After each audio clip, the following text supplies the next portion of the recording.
Hi hello ಎಲ್ಲರಿಗೂ ನಮಸ್ಕಾರ. ಜ್ಯೋತಿ ಪಾಕಶಾಲೆಗೆ ತಮ್ಮೆಲ್ಲರಿಗೂ ಸ್ವಾಗತ. ನನ್ನ ಕುಕಿಂಗ್ ವೀಡಿಯೋಸ್ ನೀವು ಹೊಸ್ದಾಗಿ ನೋಡ್ತಿದ್ದಲ್ಲಿ ಜ್ಯೋತಿ ಪಾಕಶಾಲೆ ವೀಡಿಯೋಸ್ನ ಲೈಕ್ ಮಾಡಿ. ಹೊಸ್ದಾಗಿ ನನ್ನ ಕುಕಿಂಗ್ ವೀಡಿಯೋಸ್ ನೋಡ್ತಿದ್ದಲ್ಲಿ ಜ್ಯೋತಿ ಪಾಕಶಾಲೆ ಚಾನಲ್ನ ಸಬ್ಸ್ಕ್ರೈಬ್ ಮಾಡ್ಕೊಳ್ಳಿ. ಈ ವಿಡಿಯೋ ಇಷ್ಟ ಆದಲ್ಲಿ ಕಮೆಂಟ್ ಮಾಡಿ, ಶೇರ್ ಮಾಡಿ, ಲೈಕ್ ಮಾಡಿ. ನಾನು ಈ ದಿನ ಟೇಸ್ಟಿಯಾದಂತಹ ಮಟನ್ ಕೈಮಾ ಉಂಡೆ ಬಿರಿಯಾನಿ ಮಾಡುವ ವಿಧಾನ ತಿಳಿಸ್ಕೊಡ್ತೇನೆ. ತುಂಬಾ ಟೇಸ್ಟಿಯಾಗಿರುತ್ತೆ, ಹಾಗೆ ಸುಲಭವಾಗಿ ಮಾಡ್ಕೊಳ್ಬೋದು. ಬನ್ನಿ ಮಟನ್ ಕೈಮಾ ಉಂಡೆ ಬಿರಿಯಾನಿ ಮಾಡೋದು ಹೇಗೆ ಅಂತ ನೋಡೋಣ. ನಾನಿಲ್ಲಿ ಅರ್ಧ ಕೆಜಿಯಷ್ಟು ಮಟನ್ ಕೈಮಾ ತೊಗೊಂಡಿದ್ದೇನೆ. ನೀಟಾಗಿ ವಾಶ್ ಮಾಡಿ ನೀರಿನ ಅಂಶ ಇಲ್ಲದೆ ಇರೋ ರೀತಿ ಚೆನ್ನಾಗಿ ಹಿಂಡಿ ಕೈಮಾನ ಸಪ್ರೇಟಾಗಿ ಬಟ್ಲಿಗೆ ಹಾಕ್ಕೊಳ್ಬೇಕು. ಈಗ ಇದಕ್ಕೆ 1 ಟೀ ಸ್ಪೂನಷ್ಟು ಅಚ್ಚ ಖಾರದ ಪುಡಿ ಅಂದರೆ ಒಣಮೆಣಸಿನ್ಕಾಯಿ ಪುಡಿ ಹಾಕ್ಕೊಳ್ತೇನೆ. ಹಾಗೆ 1 ಟೀ ಸ್ಪೂನಷ್ಟು ಧನಿಯಾ ಪುಡಿ ಹಾಕ್ಕೊಳ್ತೇನೆ. ಹಾಗೆ ಕೈಮಾಗೆ ತಕ್ಕಷ್ಟು ಮಾತ್ರ ನಾನಿಲ್ಲಿ ಸ್ವಲ್ಪ ಉಪ್ಪನ್ನು ಸೇರಿಸ್ಕೊಳ್ತೇನೆ. ಕೈಮಾಗೆ ಉಪ್ಪು ಖಾರ ಹಿಡಿಯೋ ರೀತಿ ಚೆನ್ನಾಗಿ ಕಲಿಸ್ಕೊಳ್ಬೇಕು. ಇದನ್ನು ಈಗ ಮಿಕ್ಸಿ ಜಾರಿಗೆ ಹಾಕ್ಕೊಳ್ತೇನೆ. ಎಲ್ಲವನ್ನು ಮಿಕ್ಸಿ ಜಾರಿಗೆ ಹಾಕ್ಕೊಳ್ತೇನೆ. ಇದನ್ನು ಮಿಕ್ಸಿ ಆನ್ ಮಾಡೋದು ಆಫ್ ಮಾಡೋದು 4 ಸರಿ ಹಾಕ್ಕೊಂಡ್ರೆ ಸಾಕು. ಇದು ಜಾಸ್ತಿ ನುಣ್ಣಗೆ ರುಬ್ಕೊಳ್ಬಾರ್ದು. ನೋಡಿ, ಈ ರೀತಿ ತರಿಯಾಗೇ ಇರಬೇಕು ಕೈಮಾ. ಈಗ ಇದನ್ನು ಅದೇ ಬಟ್ಲಿಗೆ ತೆಗೆದುಕೊಳ್ತೇನೆ. ಇದನ್ನು ಇನ್ನೊಂದು ಸರಿ ಎಲ್ಲ ಕಲಿಸ್ಕೊಳ್ತೇನೆ. ಇದನ್ನು ಚಿಕ್ಕ ನಿಂಬೆ ಹಣ್ಣಿನ ಗಾತ್ರದಷ್ಟು ಉಂಡೆನ ಮಾಡ್ಕೊಳ್ತೇನೆ. ನೋಡಿ, ಈ ಸೈಜ್ ಇದ್ದರೆ ಸಾಕು. ಎಲ್ಲವನ್ನು ಇದೇ ಸೈಜು ಉಂಡೆ ಕಟ್ಕೊಳ್ತೇನೆ.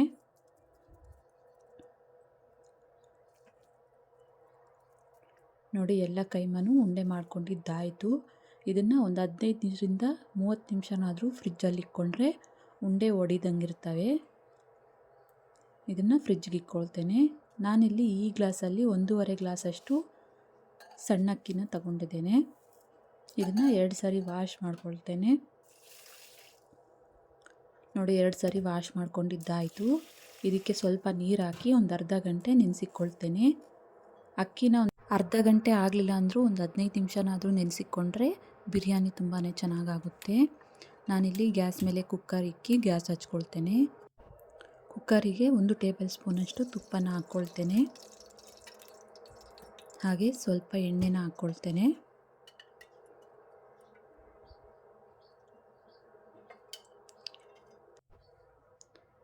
ನಾನಿಲ್ಲಿ ಪಲಾವ್ ಸಾಮಗ್ರಿ 2 ಪಲಾವ್ ಎಲೆ, ಸ್ವಲ್ಪ ಜಾಪತ್ರೆ, 1 ಅನಾನಸು, 1 ಮರಾಠೆ ಮೊಗ್ಗನ್ನ ಹಾಕ್ಕೊಳ್ತಾ ಇದ್ದೇನೆ.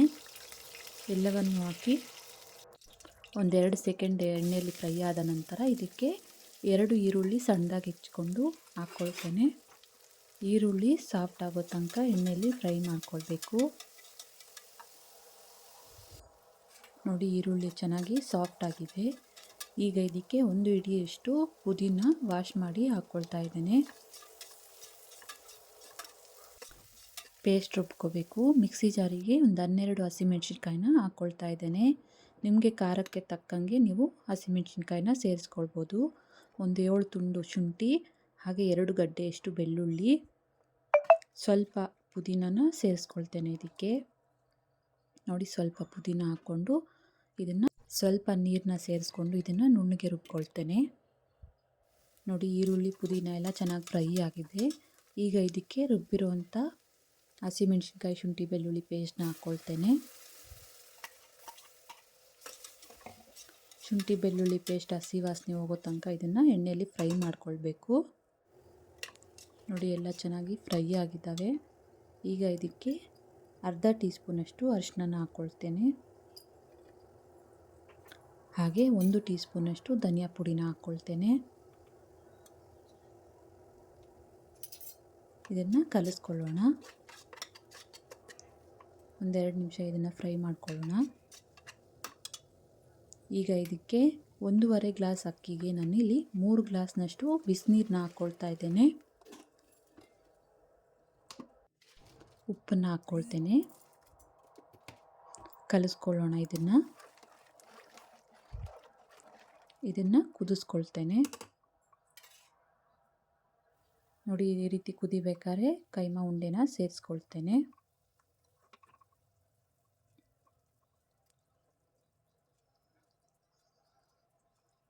ಎಲ್ಲವೂ ಕೈಮಾ ಉಂಡೆ ಹಾಕ್ಕೊಂಡಿದ್ದಾದ ನಂತರ ಇದನ್ನು ಕಲಿಸ್ದಂಗೆ ಕುಕ್ಕರ್ ಕ್ಯಾಪ್ ಮುಚ್ಚಿ ಇದನ್ನು 1 ವಿಜಿಲ್ ಕೂಗಿಸ್ಕೊಳ್ತೇನೆ.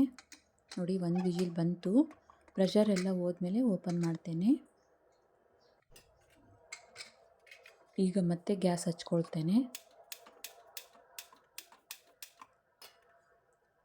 ಈಗ ಇದಕ್ಕೆ 2 ಟೊಮೊಟೊ ಸಣ್ಣದಾಗಿ ಕಟ್ ಮಾಡಿರೋದು ಹಾಕ್ಕೊಳ್ತೇನೆ.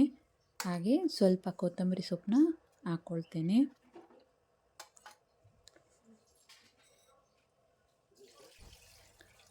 ಈ ರೀತಿ ಕುದಿ ಬಂದಾಗ ಇದಕ್ಕೆ ನೆನೆಸಿರೋಂಥ ಅಕ್ಕಿನ ನೀರು ಬಸಿದ್ಬಿಟ್ಟು ಹಾಕ್ಕೊಳ್ತೇನೆ.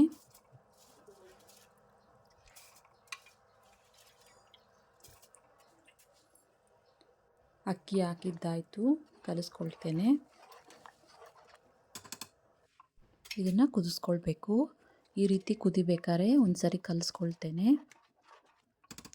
ಈಗ ಕುಕ್ಕರ್ ಕ್ಯಾಪ್ ಮುಚ್ತೇನೆ.